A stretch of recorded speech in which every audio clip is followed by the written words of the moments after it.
thought I would be able to see myself. That would keep me from deviating because I know when I was off the screen.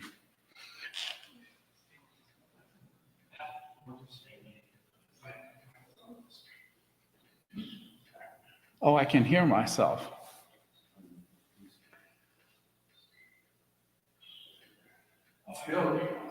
You're wrong. Okay. We're ready to rock and roll, everybody.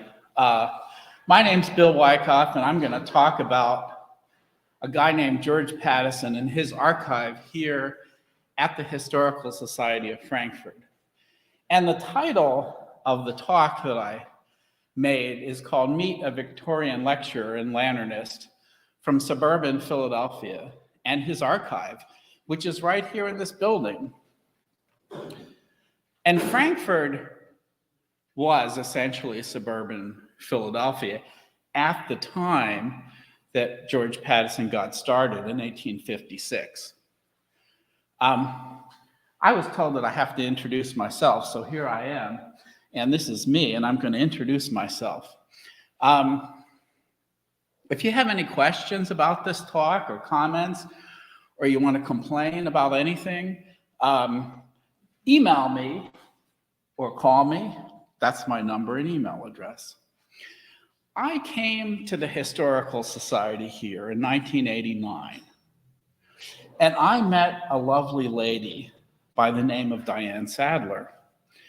And Diane let me in here, and I proceeded to do volunteer work. This is the Accessions book from 1989. And at the time, I had really good handwriting because I hadn't really gone to school yet. That's some of the accessions in the museum from a few years ago.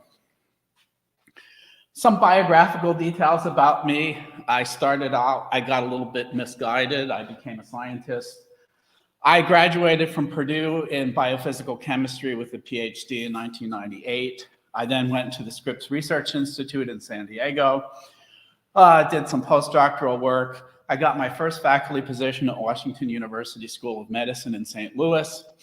I then went back to the Scripps Research Institute where the weather was much nicer and the people were much nicer. And then I finally ended up at the University of California, and I am now retired as a scientist. I was involved in two different fields. One is biophysical chemistry. That's the atomic resolution structure of a very large virus that I determined quite a few years ago. It has a novel fold and some interesting chemical properties. And then I got into another field called metabolomics. I started doing work on metabolic diagnostic biomarkers of cancer and stuff like that, and did some stuff with mice, and that's it. Then I got into more interesting things like history. And I became a rare book and manuscript dealer. I went to the Colorado Rare Book School in 2015. I'm involved with various historical organizations and archives in California and Pennsylvania. And I've started a new nonprofit called Historical Philly. I want to talk about archives. And that's a bit of an archive that I have in my own collection. It's some 18th century documents there stacked up on my kitchen table. But there's another document that I got the other day in the mail, and it's this little piece of ephemera that came in my door. And I want to point out that the stuff I'm going to talk about later, which includes a lot of political ephemera from the 1890s through the 1920s, that stuff that's coming in your door right now, that is an archive. If you collect that and save it in 20 or 30 or 40 or 50 years, that stuff, that garbage that comes in your mail, is going to be real interesting. And that's the definition of ephemeral, because nobody's saving it. And it's going to be real important. Real estate ads, all that stuff. So what I'm trying to say is that people have a funny idea about history, that it's something that happened a long time ago, but it's not. It's happening right now, and you can be involved in it in all kinds of ways. This is the Historical Society of Frankfurt, and we need people. We need members, and it's a real bargain. It's only 25 bucks a year. If you have a problem with that, contact me and I'll help you. We need volunteers, but we don't just need volunteers to do stuff in the archives. We do stuff in the garden, building maintenance, cleaning, the museum. There's all kinds of stuff you can do. We need donations. We have a 100-year-old building. We might have a problem with our roof. We need visitors. Please come. Come to our beautiful building. We need research requests that do help to raise a little bit of revenue for our society. And we also have publications which can be purchased both in person and online. Come and volunteer. There's all kinds of stuff you can do. That's the beautiful garden. I just took this photograph a couple days ago on Saturday, I think last weekend. And again, there's all kinds of stuff you can do, from building maintenance to working in the archives, which is, kind of what I'm going to talk about, not working, but, playing, having a good time. If you can't get out of the house, and I'm talking to people online now, if you live in Florida or Australia or anywhere, it's not a problem. There's all kinds of stuff you can do. Give me a call, email me, whatever. We'll find something interesting, I promise. Participate. Follow us on Facebook. Get a membership right there on our website. And it's real nice here. Look, there's a cat in the garden. Look, there's the garden. There's one of our volunteers, our librarian, Richard Thomas, taking a hornet's nest off the wall in our beautiful building. There's all kinds of crazy stuff we can do here. Okay, let's talk about some history. Let's meet this guy. And here's some parameters. I'm going to talk about discovery in an archive. It's been untouched for 100 years. Nobody's looked at this stuff. This is not going to be a historical narrative. This is an initial exploration. So it might not be like any talk you've ever heard before. It's very early in the investigation. It's a very large archive. It's very diverse. There's all kinds of stuff you're going to hear about it. I'm assuming most of you are a more or less lay audience. So I'm going to use some generalizations. And I'm going to use some terms that may be oversimplified. For example, I already used the term Victorian. This guy spanned the Victorian period through the Edwardian period, but I'm going to call him a Victorian for simplicity. There's some uncomfortable topics. We're going to talk about a little bit of politics and some xenophobia, and I think that got cut off. So if you're sensitive to that, just keep it in mind. Okay. The George Pattison Archive here at the Historical Society, and I use the term archive in quotes on purpose because it's a bunch of stuff of all different kinds. It's mostly uncatalogued, and so it's not currently quite an archive. It's an assemblage which will eventually be organized and cataloged and such. There's a lot of stuff. There's a lot of lantern slides. The bulk of our lantern slide collection was donated by George Pattison in 1928. There are lecture notes, and they sound real boring, but I'll tell you what, having the lantern slides in combination with the lecture notes is something that you almost never get. I've handled a very large number of lantern slide collections as a dealer, and you never get notes. And what this will allow me to do is reconstruct his lectures verbatim. And there's been very little work in this area. I'm not talking about Philadelphia, I'm talking generally. There's research notes, there's family documents, there's family photographs, there's museum objects that he donated. There's a family Bible, there's a large body of political ephemera, there's correspondence, there's newspaper clippings, there's custom cabinetry, and there are items that he printed. And I will show most of these if I can get to it. I've got an awful lot of talking to do. If somebody can keep track of the time and give me like 15 minutes, it would be helpful. Wait, 15 minutes before what? The Pattison family, they were Scottish Presbyterians that came to the United States in the very late 18th century, early 19th century. They were Scottish Presbyterians that, like so many people, became Methodists very early on when they got to the United States. George Pattison's parents were James Pattison and Hannah Hilt. And these are CDVs. All of the images, with the exception of a catalog or an example, are part of our collection. So if I forget to mention that, everything that I'm going to show is part of the Historical Society of Frankfurt's collection.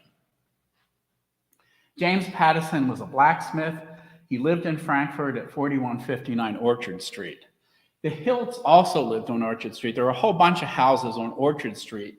They all look about like this, that were variously owned by the Hilts and the Pattisons. They were all there from the 1850s, at least, in Frankfurt. There's another group of Pattisons of the same family that were in Holmesburg, and there was interactions between them. Some were Episcopalians rather than Methodists. James Pattison was in the Civil War.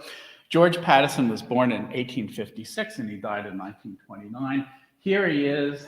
That's an ambrotype in a Union case at age 15. Here he is at age 45 on the right. He was a resident of Frankfurt his entire life. He called himself a lecturer, but the lecturing doesn't probably provide much of an income. And he says that in a letter. He was heavily involved in local politics. Behind the scenes, he did not run for candidacy, but he got involved enough to be brought up before a court and accused of, political misdealings. And he did not engage in election fraud because he was acquitted of that. He was a nativist of some sort, and I'll show evidence of that. He did pamphleting in very much the tradition of the 17th century London coffee shop. He was a member of the Historical Society for decades, and he left us with a major archive, and he's buried in the Oakland Cemetery. He's the family genealogist. He's collected family photos, and he marked them in a very interesting way. Many of the many of the archival material, such as photographs and documents that were not obviously his, are marked in a very specific way that gives you a very definite feel about his character and his attempt to establish himself as an authority on certain subjects. He married Annie Lunn, who was from Yorkshire. They married in 1899. They're both in their mid-40s, so of course they have no children. His occupation in the 1900 census was listed as lecturer. And as far as I can tell, that was largely aspirational. In other words, he was a lecturer, but it wasn't his primary occupation. So I believe that it was essentially a fantasy in terms of income. I can't objectively prove that at the moment, but we'll see. What was a Victorian lecture? Well, it was a little bit different than the way we currently conceptualize of a lecture. What was its purpose? It was instruction and education, but it was sort of edification. It was moral education mixed in with, a bit of intellectual titillation. So it was entertainment. Some categories of lectures include trying to edify women. So, for example, there would be series of lectures in chemistry oriented, specifically for women, their quote-unquote sensibilities that were considered different at the time from men's, etc. And there was a major category, of course, of lecturing to youth, and the purpose, again, was moral education, and then that was true of women as well. It was considered part of their moral education. And, well, it's variously different from our current definition.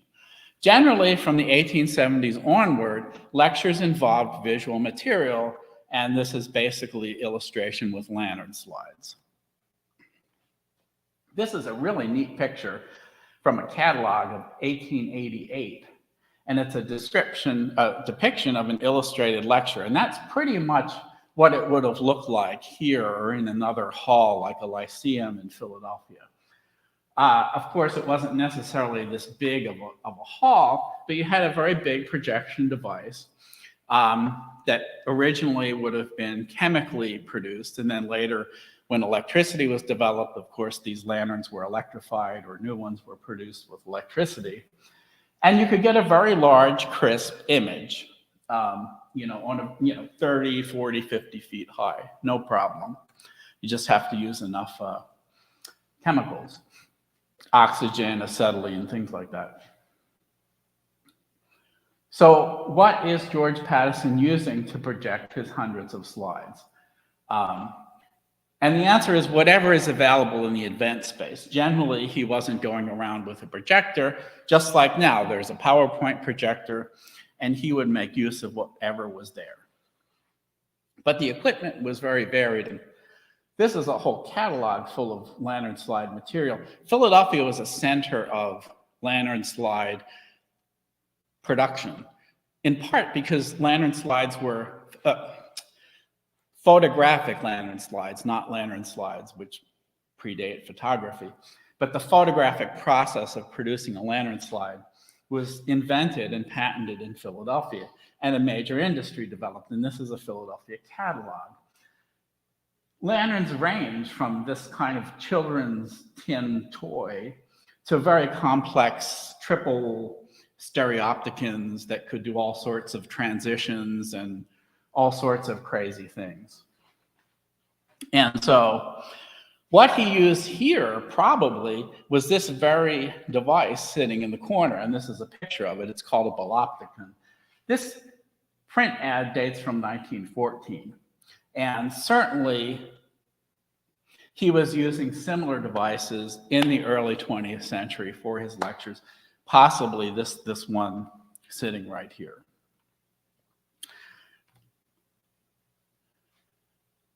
These are dry plates that were developed specifically to produce lantern slides.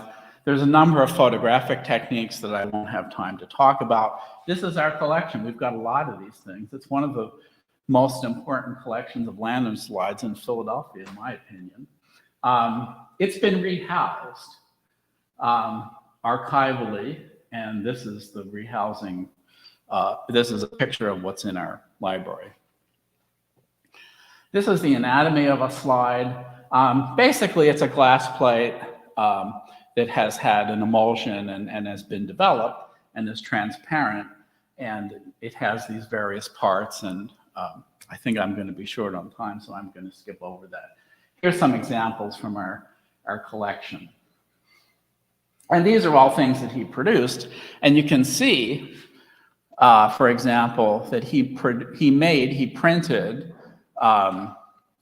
printed this little, it's not exactly cardboard, it's like a thin cardstock, and this was then die cut and placed over the image so that you could then write on it and in current terms basically put metadata onto the slide.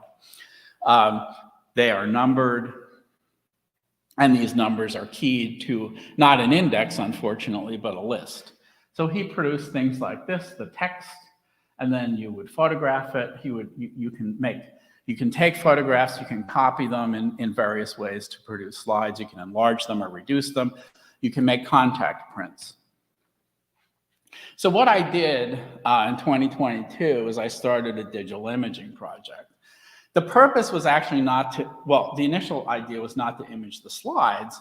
What I wanted was the metadata. I wanted to capture all of this data that's written on the slide, copy it, and then put it into a database. What I ended up doing was realizing that I could also image the slides basically without any additional time. And so what we had was this typed list from the 80s or 90s with really no metadata, just slide titles. And it's also not indexed, so it's literally just a list on paper, so there's no real way to search. 90 to 95% of our slides are from George Pattison. Okay. So I took 2 images per slide at a minimum, one with light from the top to get the metadata, and then one without light from the top to get, a better image to reduce any reflections. Both of them have transillumination. So this doesn't show it, but on the bottom I have a light box, and then that produces light from the, transillumination from the bottom. So what's he doing? What is he doing as a lecturer? Well, he's doing a lot of stuff. He's researching topics, he's writing, he's drawing, and I'll show you his drawings are real good. He's photographing, he's finding images to copy his slides, he's printing photographs, he's preparing slides, organizing the slides, preparing lectures, securing a venue, advertising the lecture. He's printing stuff to advertise the lectures, and I'll show you some of that. He's delivering the lecture, and then he's repeating that process. So it's a lot of work. And I used to do it with 35mm slides, as a scientist, and I'll tell you, even then it was a lot of work and very time consuming. I mean, I didn't have to develop them myself, but even getting them in there. Anyway, he left a very large archive of papers, and that's really what makes this so special. It's the combination of the archive and the metadata with the slides themselves, which will allow one to generate all kinds of information about what he was doing, about Victorian lectures in Philadelphia and on the Eastern Seaboard. Basically, these papers have sat for 100 years since he deposited them, and they were sitting in decaying boxes in the basement, and they are now in our library. And they were in shirt boxes. He worked for a men's clothing store down on Frankford Avenue. And I guess he took the shirt boxes home. They're boxes for the collars and things like that. It's kind of nifty. These are some manuscripts. So these are some index cards from 1910 that are keyed to his, slides. Some of them are still wrapped up real neat like that in the string. And that's pretty cool. And there are verbatim transcripts of lectures. And so this is very exciting because it will allow me to literally reconstruct, specific lectures on specific days, because there's all kinds of information about when he lectured. There's newspaper articles and stuff like that. Here's some things from his personal archive. He collected newspaper clippings, and this is what the newspaper clippings look like. They're rolled up into little boxes. And it's real important if you ever go dig it in an archive, don't take those things out of there and spread them out on a table, because there's real interesting and important information about how the order of these newspaper clippings are ordered. And once you start spreading them out, you're going to lose all that information. He printed stuff. So this is a mailing envelope that he printed. He identified as an illustrated lecturer or a lecturer. I showed you that in the census from 1900. But there's also a business card and various things in which he refers to himself as a lecturer.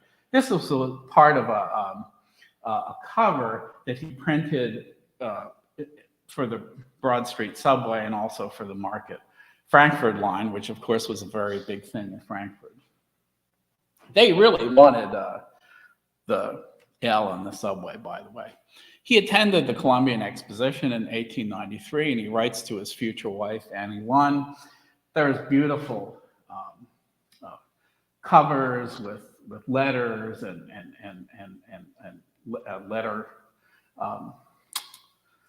letterhead from the exposition that he sent back home to his future wife.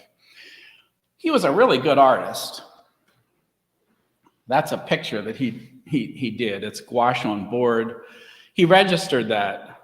He didn't just write copyright on it. He actually registered it. It was documented in the U.S. Copyright of 1997. Here's I don't know, it's sort of a multi-legged hydra, probably from around the 1915 or so. You can see the guy's got a German hat on. And he was a real big into political stuff, and you'll see that. He certainly had strong opinions. He did a lot of talks about nature, but particularly the universe and astronomy and kind of stuff like that. This is more original artwork, It's all gouache. Some of it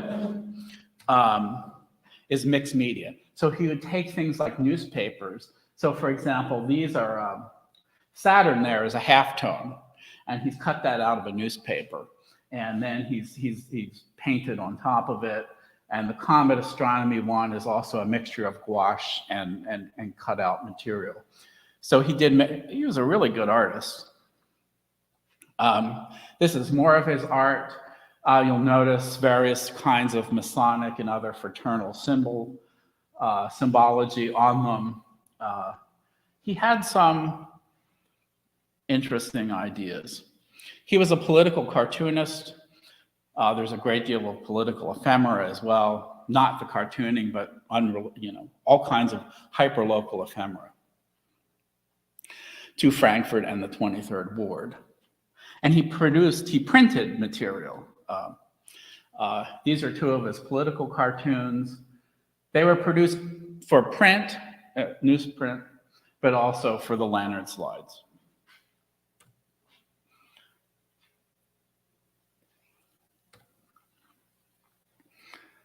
This is an 1898 broadside supporting the Republican mayoral candidate, J. Emery Byram, from the 23rd Ward. This document here, I'm losing my pointer. This document he printed. This document he printed. This is a broadside or a little flyer sort of thing. And he signed it. And he never runs for political office. This is a threat from a lawyer that in 1901 that says, don't write, not the lawyer, but from the person he's about to write a newspaper article about. It says, don't write that I'm supporting Byram, mayoral candidate, because you know it's not true. You think politics now is crazy. You should have been around from 1880 to 1910 in Philadelphia. There was some real wild stuff going on. And he was right at the center of it here in Frankfurt. There's a large amount of political ephemera from the 23rd Ward that he didn't print, and there's a stack of it. There's cards from candidates. There's various leaflets and broadsides, small broadsides. He's brought up on a charge of election fraud in 1896 and found not guilty. Doesn't stop him. In 1913, this is a watcher's certificate from the Frankfurt 23rd Ward election. I want to spend a little bit of time on this. He publishes this broadside, and he puts his name on it, and it's dated 1918. So right around the time of the end of the First World War. And this guy is something else, I'll tell you. It looks, when you look at it, it looks fairly normal. And in some ways it is. He really doesn't like immigration of a certain kind. Some of it is coded language. It's a nativist type document. Nativism is a movement that starts around 1835. So he's a bit late in the game, but that's the sentiment here. It's anti-immigrant, it's anti-Catholic, and the Know Nothing Party in the 1850s was sort of the culmination of this. He's writing this for the 4th of July in 1918.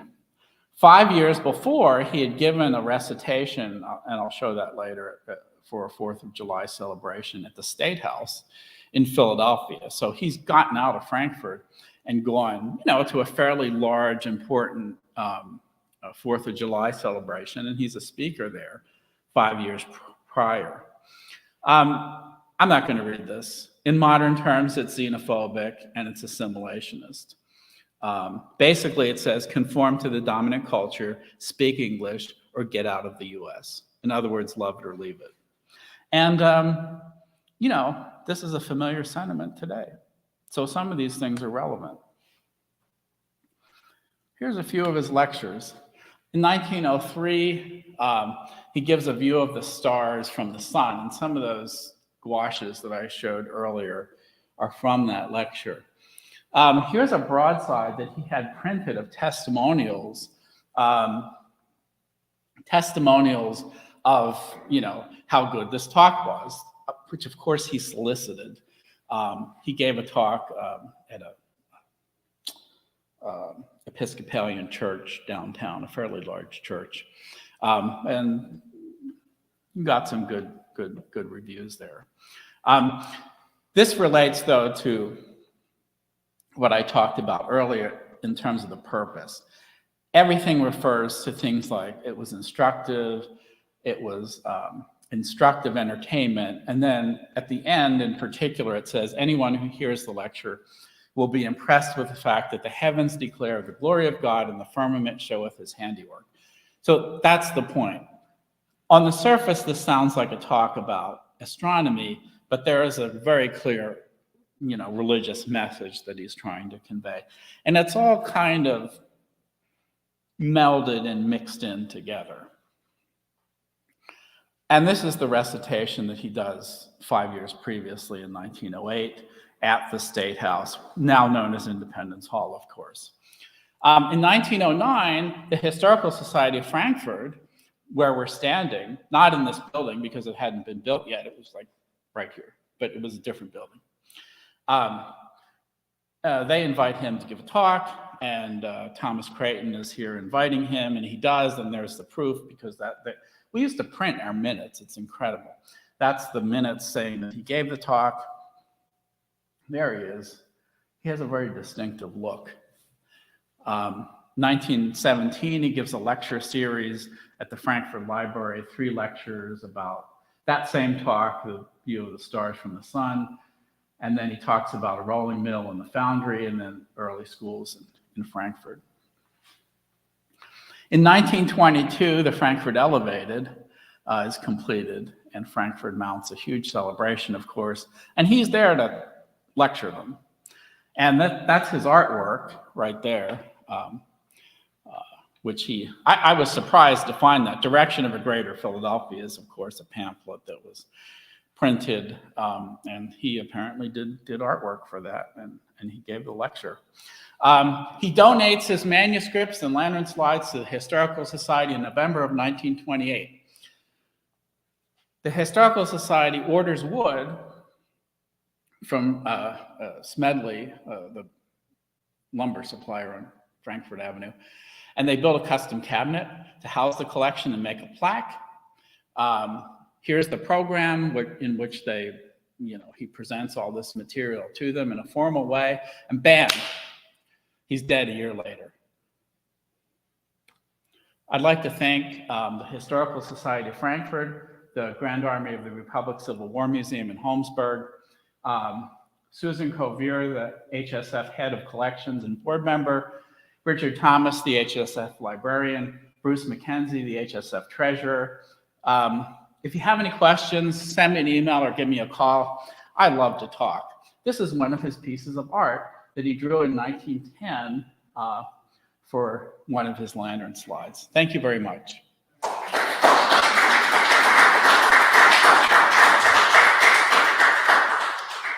Any questions? I have no idea what time it is. I'm surprised he gave so many lectures that before this place was built, they were giving these things to lectures they had a lyceum here. And he made back and give them lectures there. He did. This was just a small sampling of stuff. He did. He was lecturing at the Athenaeum. He was lecturing at the Frankfurt Library, which of course is not the current library, but it's in the place of where the current library is. He lectured at other places in Philadelphia, outside of. Who developed? Did he do his own development? And did he do his own photography and his own development, or did somebody else do that? I think the answer is probably both, but I don't have a definitive answer to that. Because Susan would know more about it. I think the Neff family were big in Frankfurt actually is big in photography. They have Correct. chemistry people here on chemicals and chemical works. Yes. And it was, you had Slaker, who's up in Briarburg doing a lot of this glass side stuff. So Slaker maybe had something to do with development in his glass. Just saying. Any other questions? Okay. Do you know anything about his education? Did he have some formal education? I don't think you mentioned that. I didn't mention it. You caught me, buddy. I don't know. I mean, it's not that I haven't looked, but I haven't looked very hard. Well, he certainly didn't have a college education. I believe he was probably educated in Frankfurt public schools, but I haven't seen anything directly about that. In fact, it's notable for its absence. In other words, there's really, I showed an ambrotype from him at age 15. I haven't seen anything. There's nothing. There aren't a large number of letters, non-business letters, except, for example, the one that I showed where he's corresponding from the exposition that he traveled to. So there's no diaries, there's no journals, there's no family papers other than these highlights like the ambrotype and some kind of genealogical stuff. So I don't have an answer. I'm quite certain that he just went to public school in Frankfurt. I couldn't tell you, what grade he went to. And that kind of information, if it's not documented by the person or the family, you're really not going to find it unless you really get lucky and the archive of the school or something happens to still be there. All right, one more question. I was very interested in your comments about how you're creating a database of metadata.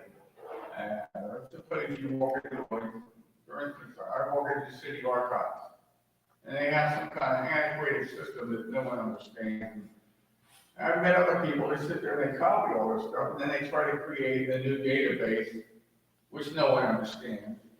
And what I did is I copied, when I go down there, I start copying stuff from the city archives, I copied it in the metadata exactly as it is in the city archive, because you'll never be able to find it again unless you go back and use their antiquated system.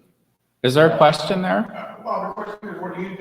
You come into an archive that's an antiquated system, you create a new one, and just stick with the one that they were using. I don't have time to make new databases where one exists, that's for sure. But even though If they want to give me a data dump, I'll re-massage it.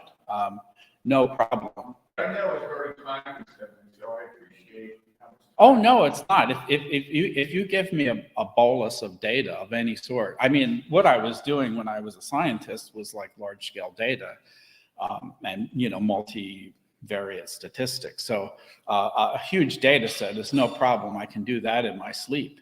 The key for me is I need the the binary bits and pieces. Or if you have it as a typescript, I can scan it and use artificial intelligence and OCR to extract it. But I'm not. Oh, I don't do it that way. Well, that takes a lot longer, and I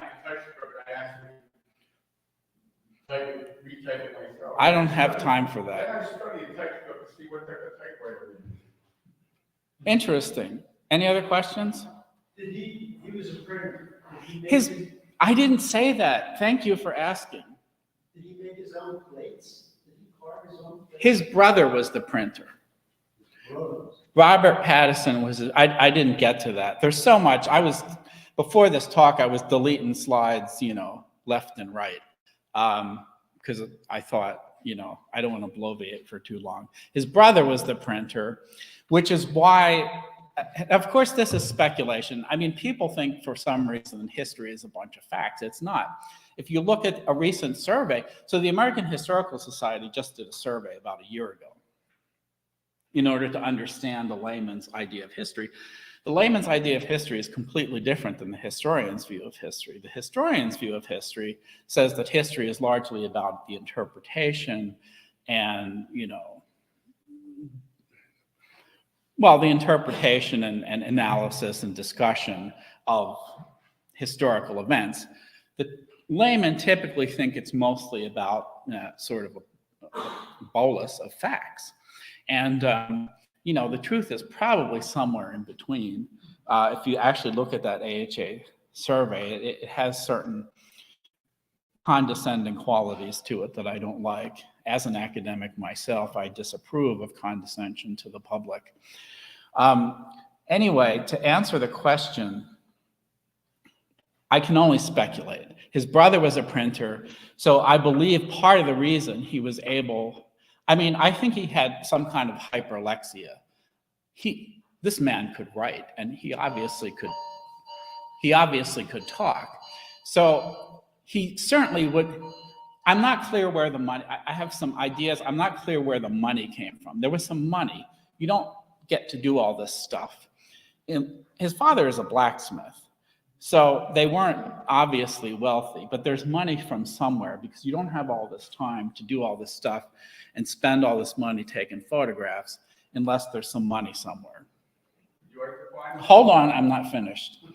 I haven't even addressed the question yet. So his brother was a printer, and I believe that the reason he's printing so much isn't just because he wants to, but because he's basically getting it at cost or for free. It's kind of obvious. Not that these pamphlets were extremely expensive, but some of the stuff that he printed, you look at and you ask why. I didn't show it, but there's letterhead of him as a real estate agent down on Frankford Avenue. I see no, again, it's speculation because I don't have a huge amount of data. If he was a real estate agent, he was not a real estate agent for very long. I'm sure he rented a building and called himself a real estate agent for a year. But I'm speculating that he did not make money or maybe he failed as a real estate agent. I don't know. He was certainly selling men's clothing for an employer and taking these shirt boxes home and with collars and putting his manuscripts. When I discovered, this is not the right word. It's not fair to the people that have been here for 100 years or that were here and cared for this material. When this material was rediscovered, I took photographs before I touched it of all these boxes up on our newspaper shelving in the basement. And it's all in these little shirt boxes, and it's quite interesting. They all have handwritten slips that he glued to the boxes. And unfortunately, for whatever reason, I wasn't able to find all of those photographs, or I would have included them in the talk. But the whole physicality of this is kind of interesting. And the fact that it's uncatalogued. It's a real opportunity. And, I showed some of these things tied up with string. Well, that's real nifty. And there's multiple drafts of some of these lectures, so it will be possible for me to analyze not only his final product, but also his process. And there's notes, there's historical notes. He was researching stuff and he wrote narratives. I'm not exactly sure what the purpose was, but he was writing what looked like might be manuscripts for a book or a pamphlet, like moderately sized manuscripts, too small for a big book, but too big for a big pamphlet. He's writing histories of Frankfurt and Philadelphia, and he's writing histories of transportation, which are not lecture notes. So, there's an opportunity to really dig into his whole process. There's enough for at least a couple of PhD theses here. I'm not getting another one, but I'll probably get a couple books out of this. So that's a really long answer to the question of the printing. But I think he's a real interesting character. And what really got me interested was Susan. I don't know what I was doing up in the library. Where's Susan? She's not here. She showed me, she opened a box. I don't even know why. And she showed me like one of these gouaches. And I flipped out because there was a whole stack of them. I'm like, who the hell is this guy? And basically, his name, but nobody really knew who he was.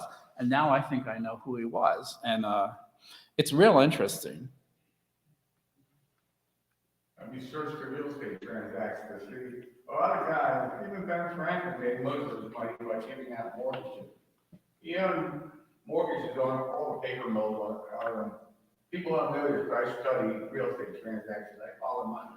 And he, paid I'm for- looking for his money. Find it for me. Go look up the mortgages and let me know. Give me a set of dates, and I'll look through the deed index to see if you can make a transaction. 1888 to 1928 when he died. Well, then you have to see what the widow sold. George Pattison. There's James Pattison, his parents. He eventually moved into their house that I showed you. And then there's the Hilts, and they all lived on, there's at least 5 properties on Orchard Street. Maybe someone who's found in the apartment, or maybe there's always money. Well, there was money in blacksmithing, you know. Money selling real estate in blacksmith is more of a hobby. I see no evidence that he remained a real estate agent. There are not census. He doesn't have to be an agent. He just has own property. He doesn't have to be an agent. Okay. I understand. I have some real estate myself. But I will look up the deeds for you. Any other questions? I just want to say the Hill family names that whole thing. Yeah, Makes me wonder if she had money. I didn't want to say that because it's, Why? well, because for me, it's pure speculation. And But, you know, sometimes that happens. You know, whatever, they marry- they also, so there were not a lot of children. So I'm not talking about him. They had no children, but it could also be like either a maternal or paternal uncle or something like this. It's possible, because certainly what I can see is the family material, the photographs, the Bible, they funnel down to him. And it could also be that some of the money kind of came along with that. I haven't even looked at the wills. I mean, there's too much. I don't need to go digging in the wills because I've got more than I need. You know, I've got thousands of images to look at. So I will at some point, perhaps, but that's the answer to that. Any other questions? Do we have a projector to show these slides? Oh yeah, it's right over there. It's a Bolopticon. It's real nifty. Well, I showed the image of it. That Bolopticon is it can do multiple things. So it doesn't just show slides. It also will show a non-transparent object like a book or a document. You know, we had these in university in the old days before they had PowerPoints and stuff. You know, you shine, you know, you have something that you can not just project transparencies through, and that does all of it. Now, he didn't start using something like that. This is kind of, you know, when I first saw that, I said 1940s. It looks modernish, and it certainly had its cord and various electrifications replaced because it's a modern cord. But I originally was going to talk a little bit about projectors, but Question about that. what's your question, buddy? Well, you talked about acetylene, but they use the term limelight. Was that like calcium chloride, you know? What was that? I could give a whole lecture on that. So, you know, I'm a biophysical chemist. What about magnesium ribbon? Did they burn that? There's like 10 or 12 different chemicals. I could show you that catalog that I showed you. Just go and pull it up on your web browser. That catalog is about 150 pages long. You can go in there and you can browse all the different kinds of chemical reactions. There's oxyhydrogen. There's all kinds of things. The limelight is the think of because, of course, it was used in the theater, and that's the term, and it's a colloquial term. Limelight is relatively primitive. There's real interesting devices. So they would fill up, like, they had all kinds of weird balloons that they would fill up with oxygen gas, for example. And there's all kinds, oh yeah, they had explosions too. You bet they did. I want to go to a lecture like that. That would have been entertaining. There were all kinds of valves and different devices for mixing these things and you know, lighting them. It's a whole thing. I mean, that could be, I could give 5 lectures on that. It's real interesting. It was exciting. No, it was exciting because you cannot envision. The reason I wanted to talk about what is a lecture is that you can't conceive of this because you use these words have connotations in your head. And I just didn't have time to get into it, but the way we conceive of something like a lecture, it really was a very different purpose. And one of the things that was different is that if you went, people talk about how exciting it was in the early 1900s to go to a silent film, but this would have been equally exciting. And I'll tell you what, one of those devices, with the transitions, those 2 or 3 lens stereopticons, they would have things called phantasmagorias. I don't know if you've ever heard of that. Things with, I took that slide out too, mechanical. Well, lantern slides go back to the 18th century. And of course, they were originally painted by hand, by watercolor, by various kinds of semi-transparent, crayons and paints and things like that. The photography came later, and it was invented in Philadelphia by William Langenheim. There's a beautiful daguerreotype in the Met. I also took that photograph out of him. He was a daguerreotypist who developed the process for, making photographs onto glass plates. Where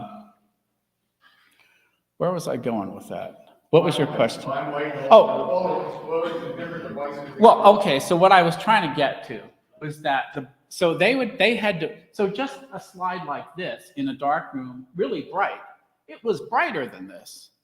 Like it would be real bright with multicolors. They would have these things called phantasmagorias, before photography. They would project images onto smoke. I mean, they were doing crazy stuff. No, I'm serious. And they produced all kinds of illusions, and they had mechanical slides with multiple images. So you could have like a witch flying over the moon, and you could project out onto smoke. And you can just in your mind imagine how wondrous that would have been in, say, 1840 or 1850 or 1860, when people had barely seen a daguerreotype. Yeah.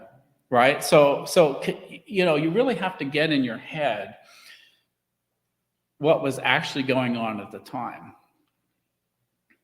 They really wanted the Frankfurt L, but the character of Frankfurt completely changed. And so part of the reason I use the term suburban, well, I also talk to other people who don't necessarily know where Frankfurt is, but it was suburban. It was, it was a village to some extent. And, he was born in 1856.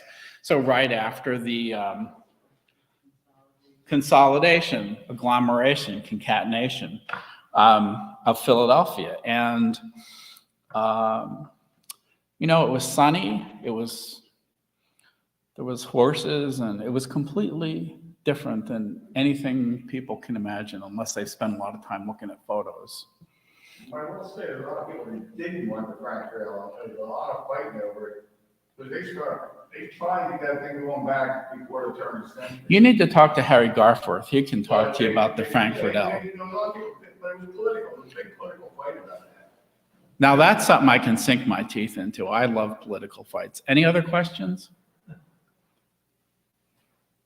I think we should conclude. Thank you for your attention.